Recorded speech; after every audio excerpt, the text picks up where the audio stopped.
Savaşın ortasında bir adam. Bu kafirlerin güllesi beni öldürmeyecek.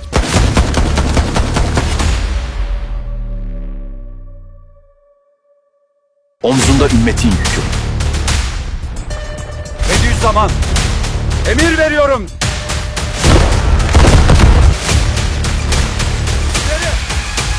Habib, yaz!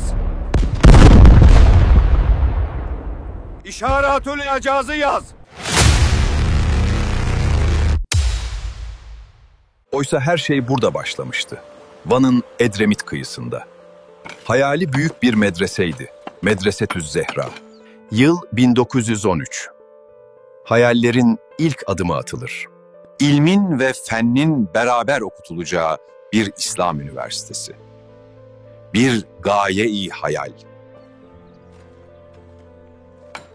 Çünkü ertesi yıl 1914'te insanlık büyük bir yangına uyanır. Birinci Dünya Savaşı. Yazıyor! Dünya Savaşı başladı!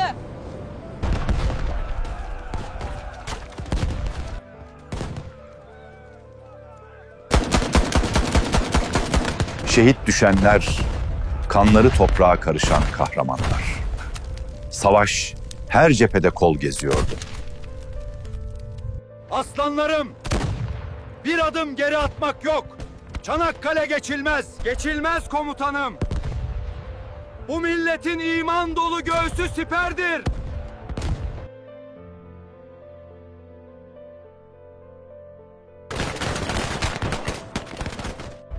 Siperde kalın yiğitlerim! Düşman ateşi devam ediyor! Vatan sağ olsun komutanım. Bu yolda şehit olmaya geldik. Kafkas ve Çanakkale cephelerinde verilen destansı mücadelenin gölgesinde Ege üzerinde beklenmedik bir hava muharebesi yaşanıyordu. Bir Türk uçağı ve Fransız uçağı meydana gelen hava muharebesinde. Türk pilotu yerindeki tek makineli tüfeği kullanarak düşman uçağını yakıt deposunu vurdu ve Fransız uçağı yanarak düşüş yaptı. Üstad Hazretleri savaşın başladığını öğrenir öğrenmez kararını verir. Talebeleriyle birlikte gönüllü bir alay kurar. Artık cepheye gitme vaktidir.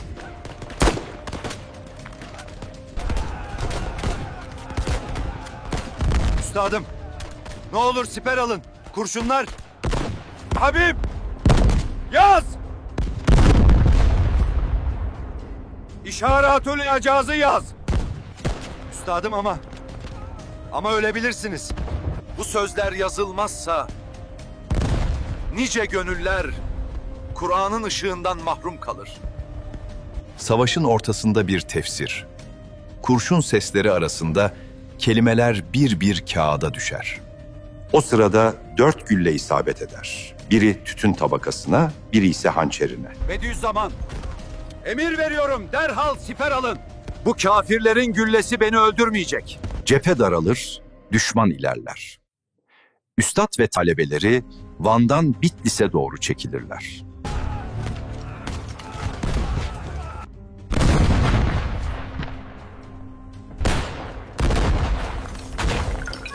Bitlis düşecek, bırakmamız gerek. Gidelim. Siz gidin Paşa Hazretleri. Ben talebelerimle kalıp Bitlis'i müdafaa edeceğim. Gece vakti bir duvardan atladığında ayağı kırılır. Kırık ayağıyla bir suyun içinde bekler ve sonunda yakalanır. Ve işte orada Kosturma'ya yolculuğu başlar.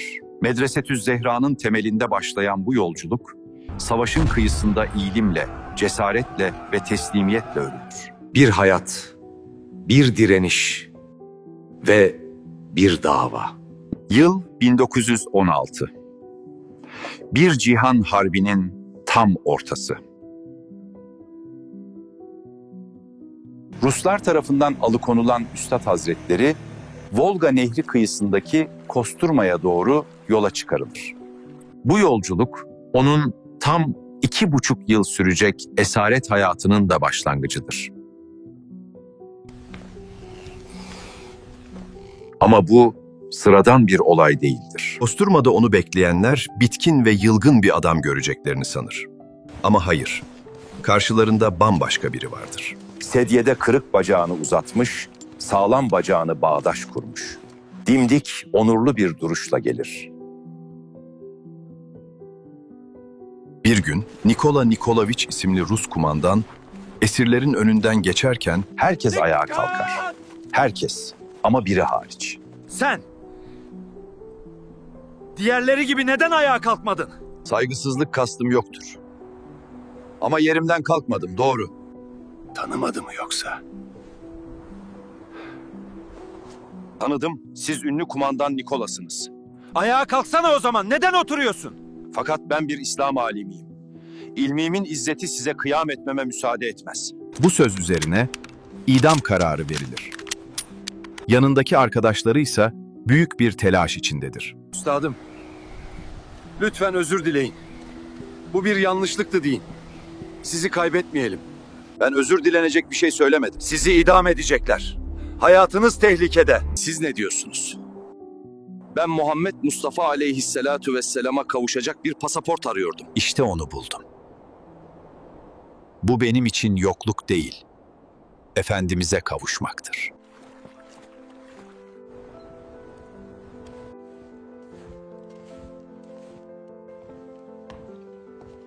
Artık idam mangası hazırdır.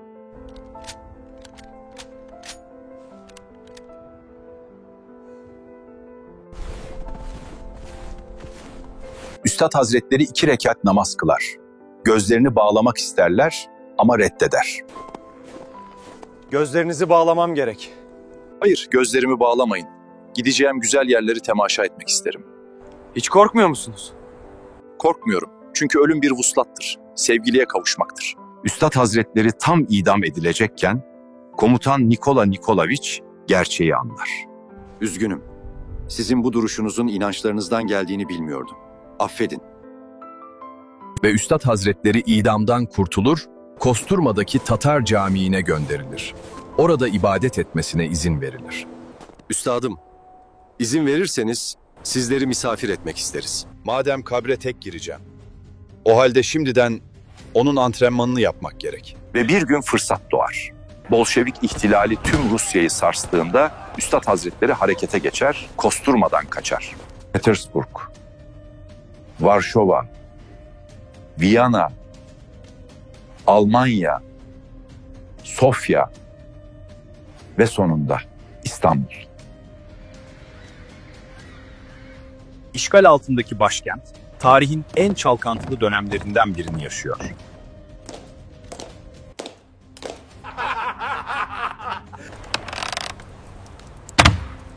Bu kargaşanın ortasında 42 yaşında bir ilim adamı, Üstad Hazretleri, hayatında yeni bir döneme doğru ilerliyor.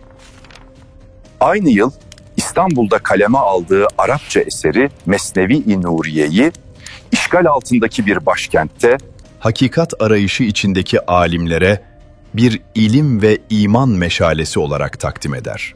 Aynı zamanda dönemin önemli ilmi kurumlarından biri olan Darül Hikmetil İslamiye'ye aza olarak seçilir. Bu kurum bir nevi İslam akademisi gibidir. Üyeleri arasında Mehmet Akif Ersoy, Elmalılı Hamdi Yazır ve İzmirli İsmail Hakkı gibi büyük isimler vardır. Ancak gönlünde sessiz bir değişim baş göstermeye başlamıştır. Dünyaya karşı ilgisi azalır, maddi vasıtalar artık onu çekmemektedir. Bir gün bu ruh haliyle Çamlıca Tepesi'ne çıkar. Sessizliğin ortasında bir ziyaretçi belirir. Sizin bu ilim yolundaki gayretiniz malum. Servetim bu uğurda feda olsun. Bunu düşünmem gerek Paşa Hazretleri. Bu hemen karar verebileceğim bir mevzu değil. İç dünyasında yaşanan büyük dönüşümün sonucunda Üstad Hazretleri şu manalı cümleyi söyler. Üstadım, son kararınız nedir? Medrese hayaliniz için hemen çalışmalara başlayabiliriz. Beni dünyaya çağırma paşa. Ona geldim, fena gördüm.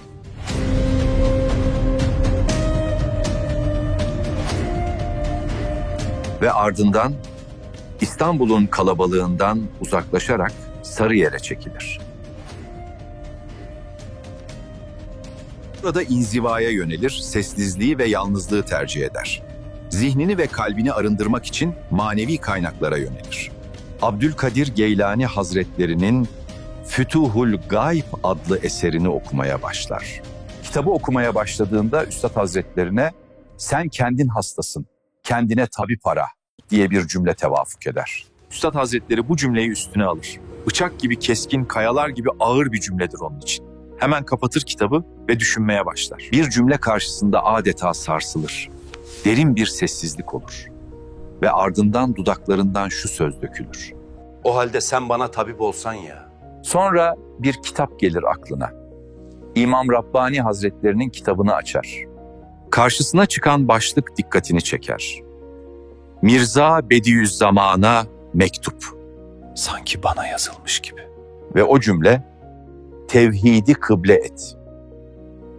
Bu ifade aradığı yolu ona gösterir. Artık yol bellidir. Bundan böyle yalnızca Kur'an'dan doğrudan beslenerek asrın anlayışına uygun hakikatleri kaleme alacaktır. Yanında artık başka hiçbir kitap yoktur. Yalnızca Kur'an. Osmanlı'nın son demleri, Cumhuriyet'in ilk adımları. Tarihi bir eşikte Ankara'dan İstanbul'a dikkat çeken bir davet gelir. Davetin muhatabı ise Üstad Hazretleridir, milletin imanını takviye ve meclise manevi destek için.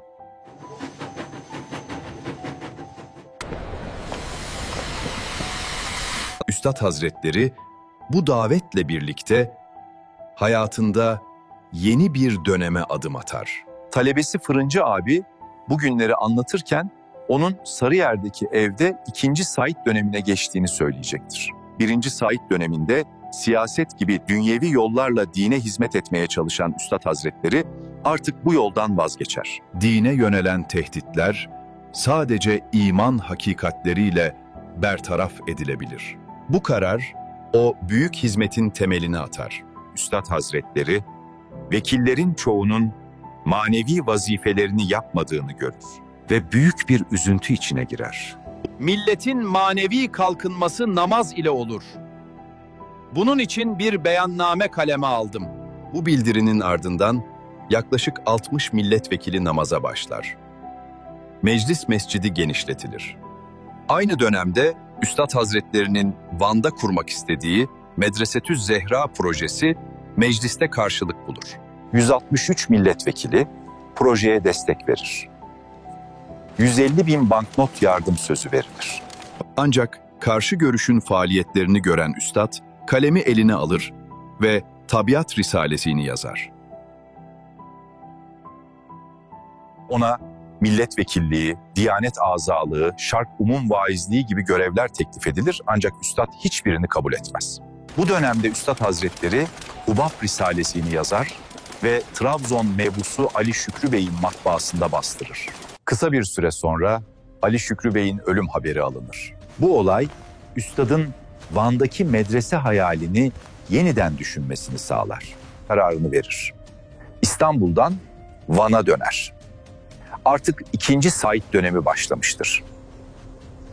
İlimle, imanla ve sabırla yeni bir mücadelenin ilk adımları atılmaktadır. O an sadece bir dönüm noktasından ibaret değildi. Bu kırılma bir hakikat yolculuğuna gebeydi. Risale-i Nur'un sönmez ışığına.